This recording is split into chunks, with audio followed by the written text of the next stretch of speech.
with the microphotograph is available in, this was in American Journal of Ophthalmology 2000. So thank you very much. I'm inspired by Dr. Badrinath, my Padma Bhushan Dr. Badrinath, who was my mentor and chief, and all my presentation is dedicated to him, to his memory and legacy. Thank you very much.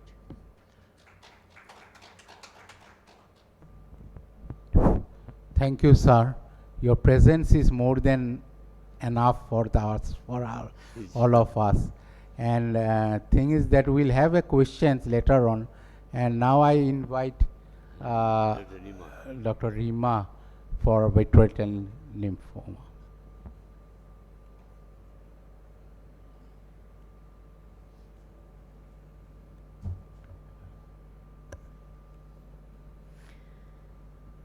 So, very good morning, respected sir, and thank you, Dipankar, for having me in your instruction course.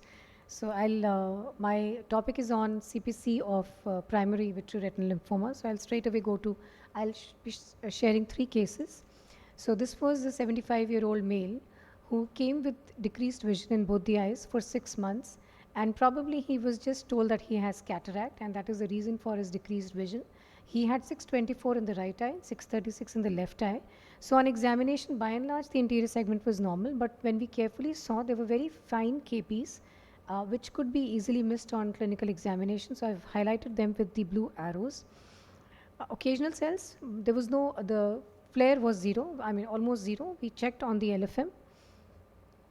So when we had the dilated fundus examination, we could see a lot of media haze because of the vitreous membranes. We couldn't really comment on what the fundus findings were like. We closely again had a look on the slit lamp, and this is the density of the vitreous membranes we found in both the eyes. This is in the left eye. So we tried to do an OCT in the right eye. We couldn't. So the media was so hazy. Also in the left eye, we couldn't get any scan. So we didn't know what we were dealing with. As per the Sun classification, was it a pan uveitis or a posterior uveitis or simply just intermediate uveitis? We tried to do fluorescein angiography. We didn't find anything except some staining of the vessels here and there. So we got the routine investigations. We were not sure what we were dealing with. He was a 71-year-old male, and the investigations, the baseline investigations that we do in most of the patients were negative, like Montux, TPHAs, CD chest, and HIV. We counseled the patient because we didn't have much to offer at this stage. He didn't have any systemic complaints, neurological or cardiology or anything.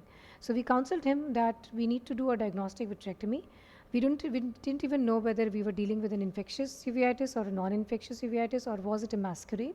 And we planned to send the samples for PCR, cytology, and for flow cytometry. Intra-op, we thoroughly examined the fundus up to the periphery. We didn't find any lesions subretinal or sub-RPE. And our cytologist was quick to give the report of the vitreous cytology, which showed a lot of atypical lymphoid cells with high NC ratio. And the immunohistochemistry showed that the cells were strongly positive for CD20. So a diagnosis of non-Hodgkin's lymphoma, B cell type, was made in this patient. So the PCRs were negative. The IL-10, IL-6 ratio was also high, corroborating with the diagnosis of primary vitreoretinal lymphoma. Now we got a neurology consultation, though he didn't have any neurological complaints, and the MRI brain showed widespread involvement because of CNS lymphoma. So the left eye also had dense vitreous membranes. We took him up for vitrectomy. Now this time it was a diagnostic as well as therapeutic vitrectomy. You can see the media clearing up so well after the vitrectomy, vision getting back to 6/9. You could easily get good OCT scans.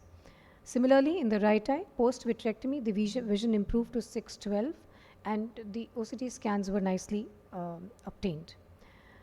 So this, going back to this case, our suspicion of lymphoma came from the dense vitreous membranes, few KPs in the anterior segment, and the age being 71-year-old. Now this was a 61-year-old female who presented with 6/6 vision, but her only complaint was floaters in the left eye. And on clinical examination, the anterior segment was normal. The fundus examination showed these multiple hypolesions scattered all over, more in the left eye than the right eye. And she was symptomatic in the left eye for floaters. and she was very particular about the floaters disturbing her. We got the autofluorescence done, and we found their stippled pattern of autofluorescence in both the eyes, more of hypoautofluorescent lesions scattered, and they were more seen on autofluorescence than seen on clinical examination. Now, when we got the OCT, primarily there was no cystoid macular edema, but what was striking were these subtle sub-RPE deposits in both the eyes. So we subjected her, again counseled her for a diagnostic vitrectomy, suspecting it to be a case of primary vitreoretinal lymphoma. The flow cytometry of the vitreous fluid showed a very high IL-10 as compared to IL-6, again pointing towards PVRL. PCRs were negative. We got her neurology consultation, and when we told the neurologist that we are suspecting a PVRL, they did the CSF tab, where also again the IL-10 ratio was high as compared to IL-6.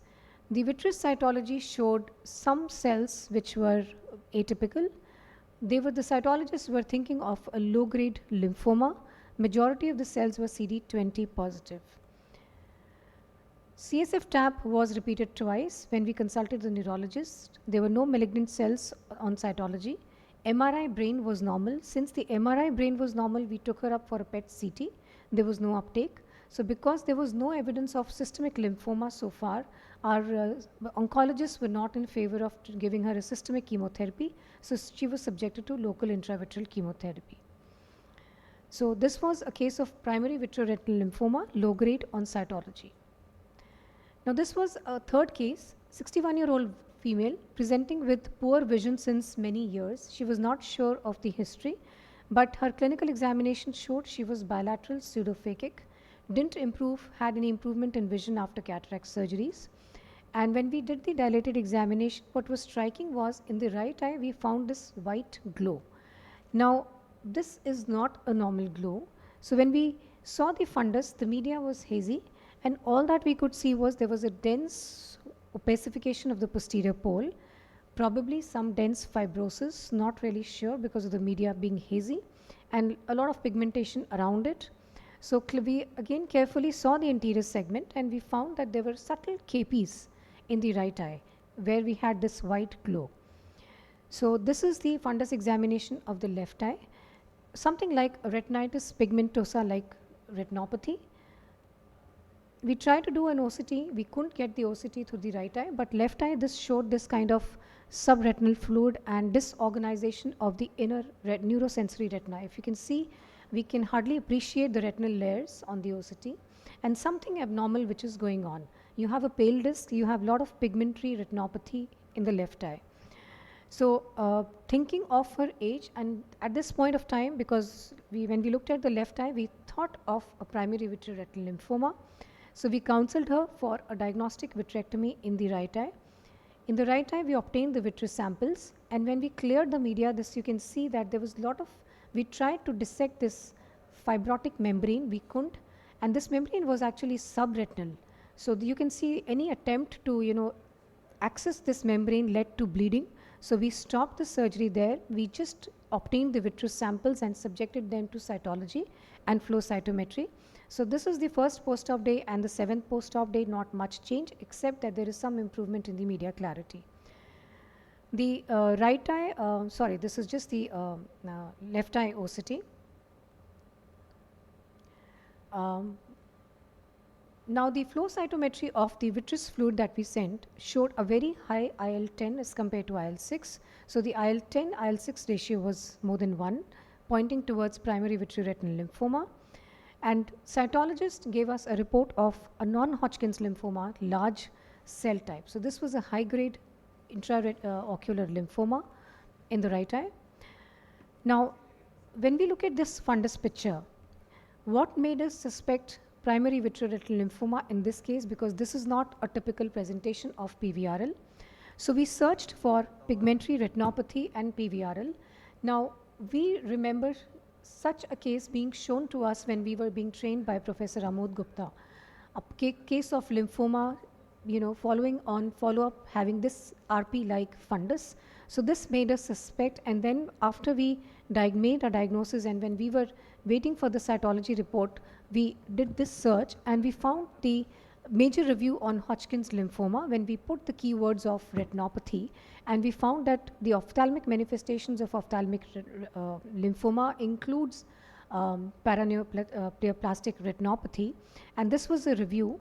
Now, I've just highlighted the salient features. This is what the patient reported in this review looked like. You can see there is a lot of bottom panel EF, lot of pigmentary retinopathy, and these were the secondary chorioretinal atrophic changes that occur after the acute insult or after the acute uveitis because of PVRL. These patients can present with night blindness, and this is what, ultimately you have a diffuse RPE atrophy. Another case, we found Hodgkin's lymphoma associated retinopathy, where a case was reported. Now, what was important was this was a 17-year-old Caucasian woman, a young woman, where a bilateral panuveitis led to the diagnosis of systemic lymphoma. Now, what you can see is that the bilateral panuveitis was, when it was active, it had anterior uveitis, it had vitritis, white chorioretinal lesions, papillitis, and vasculitis. Now, when this healed, there was diagnosis of Hodgkin's lymphoma, chemotherapy was given. So in remission, the fundus had pigmented chorioretinal scars, predominantly among the retinal vessels. And on the right, I have highlighted the keywords which helped us get this information from the literature. Now, this is what the patient reported in this case looked like when it had active uveitis, like you can have white chorioretinal lesions, papillitis, vasculitis, and this is what in the healed stage of uveitis both the fundus looked like. You can see the changes much more prominent on autofluorescence. Now, if you just look at both fundus changes in this case that was reported, it looks quite similar to our case in the left eye. So probably our patient had active uveitis, went into healed stage without any treatment, and developed this lot of scarring and fibrosis in the right eye as well as in the left eye. Now, when you look at this case, again, when we go back to that case of the Hodgkin's lymphoma, we were wondering that probably all the reports that I found were restricted to Hodgkin's lymphoma.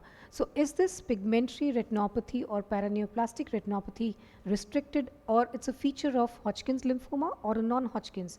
Because the reports are of Hodgkin's lymphoma and our patient was of non-Hodgkin's lymphoma. So you can see that our report was of non-Hodgkin's lymphoma. So Hodgkin's versus non-Hodgkin's, is pigmentary retinopathy a feature of either of these or any one of this? So this was again a good review that I found where granulomatous panuveitis was associated with Hodgkin's lymphoma, and they found that the uveitis associated with systemic, this is I think one of my last slides.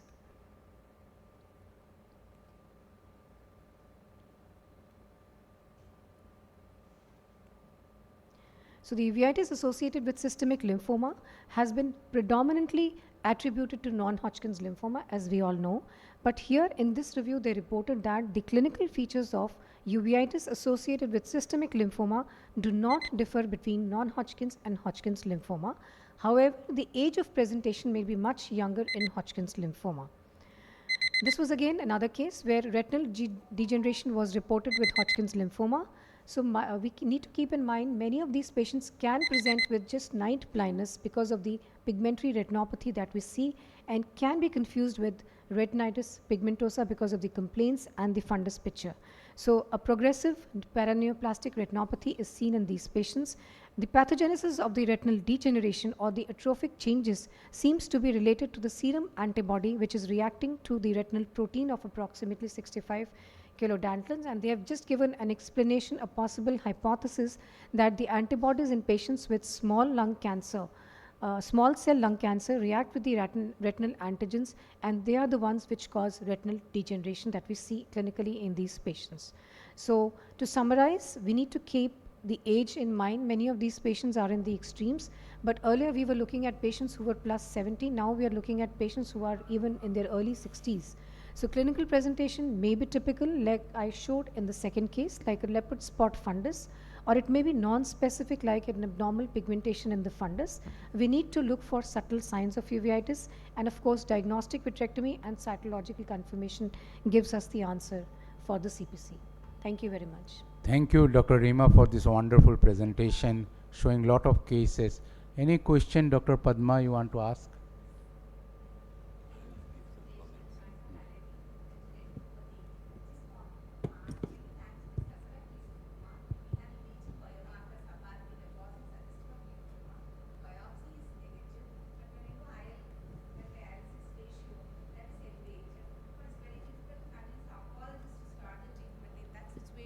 How do you go about managing those patients?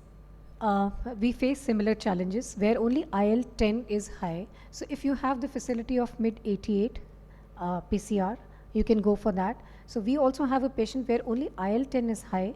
The oncologists are not ready to start systemic treatment. Cytologist says I cannot give a confirmatory diagnosis of a lymphoma. So we keep the patient on follow-up. We tell the patient that we can give you a local intravitreal chemotherapy, but then you have to be wary, because once you start these injections, they are repeated every week. Or you can go for a combination therapy with rituximab and methotrexate. Lot of ifs and buts, but no definitive answer. So I would keep this patient on a regular MRI 3 monthly. For any fresh symptoms, repeatedly do an OCT where we can see sub-RP deposits, or maybe again, keep the other eye ready for a diagnostic vitrectomy so that we have some sample later on for a cytology confirmation. So if you've done vitrectomy in one, just hold on for the second eye till we have some new lesions, or we think that now it's manifesting in the eye. Thank you. Difficult question to answer. So JB sir will make a comment. So the primary intraocular lymphoma earlier used to be called reticulum cell sarcoma. Reticulum cell sarcoma. I remember Dr. Badrinath diagnosed a case of primary vitreoretinal lymphoma or primary intraocular lymphoma in 1985. I think he is the first person in this country who identified intraocular lymphoma. We took the patient to the cancer hospital, and there was a pathology department. I remember Dr. Natarajan did the vitrectomy, vitreous biopsy, and that vitreous biopsy was papanicular stain was done, and that showed nuclear, nipple-like projections from the nuclei, and abnormal nuclei was seen. And that case, that patient did not further follow up, but that was the first lymphoma which was diagnosed. So lymphoma diagnosis clinically there is a variation of clinical features, and there is also challenge to the cytopathologist, where there is no clear-cut picture is seen, lot of inflammatory cells are seen, and single biopsy can be negative, and then you have to look very carefully. These cells are not very many, so you have to look into the abnormal nucleus of the cells and admixed with the necrosis. I always suspect lymphoma when I see a lot of necrosis of the cells. There is no reason there should be necrosis. Two possibilities. One is that whether it is a tuberculosis where do the caseation necrosis, and second possibility, which is more obvious, is that lymphoma. So it should be clinically suspected. And in anterior uveitis, if we see that lymphoma, primary vitreoretinal lymphoma, the cells are very coarse cells, large, big cells, not that vitreous cells which you see in intermediate uveitis. That's one of the very characteristic sign. And leopard skin is easy to identify. I have seen even apex center lymphoma cases thought to be tuberculosis and given 9 months in anti-tubercular treatment. So early diagnosis is important because there is a treatment available, intravitreal methotrexate, intravitreal rituximab, which can prolong the life of the patient. But I am not aware in my life of 10 years or 12 years, 5 years is now possible. Over 10 years, they don't survive. They develop neurological lesion, and in spite of the treatment, many of them succumb. So there is something to win in these situations. You need to have challenge not only in the diagnosis. Very important thing is the management, and I don't know when you will get the right path. Thank you, sir, for your such an insightful thoughts. Dr. Reema, I wanted to ask you, suppose the KPs in lymphoma, see is it some sort of dendritic ages are seen in those KPs, uh, uh, which can confuse with the infectious KPs sometimes? I haven't really characterized because they're very subtle, and they're likely to be missed. So most of them we have seen when we come back to the anterior segment again, and we see that yes, there are signs of inflammation. Something abnormal in the fundus, then we see, oh, there are tiny KPs which probably are likely to be missed. So I don't think I've never seen mutton fat or yeah, I've never seen. Padma, any stellate KPs in lymphoma?